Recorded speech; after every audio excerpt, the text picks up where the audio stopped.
Govt govt అనే condition తెలుసు కదా, యూరిక్ యాసిడ్ లెవెల్స్ పెరిగిపోవడం వల్ల క్రిస్టల్స్ ఫామ్ అయ్యి జాయింట్స్ దగ్గర విపరీతమైన పెయిన్ఫుల్ కండిషన్ ఫీల్ అవుతారు వాళ్ళు. ఎలా అంటే గాజు పెంకులు రెండు జాయింట్ మధ్యలో ఉండి కరకరామని ఇట్లా గుచ్చుకుంటుంటే ఎలాంటి పెయిన్ కలుగుతుందో అలాంటి పెయిన్ వాళ్ళు అనుభవిస్తారు, చాలా పెయిన్ఫుల్ అనుభవిస్తారు.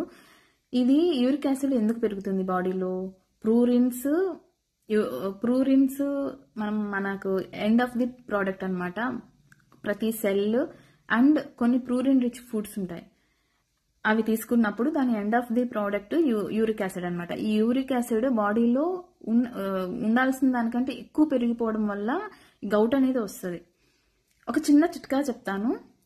ఆయుర్వేదిక్ లో హైబిస్కస్ టీ అంటే మందార పూల టీ మీరు డైలీ కన్జ్యూమ్ చేస్తే యూరిక్ యాసిడ్ లెవెల్స్ తగ్గే ఛాన్స్ ఉంది. ట్రై చేయండి. యూరిక్ యాసిడ్ గురించి ఇంకా వీడియోస్ వస్తాయి.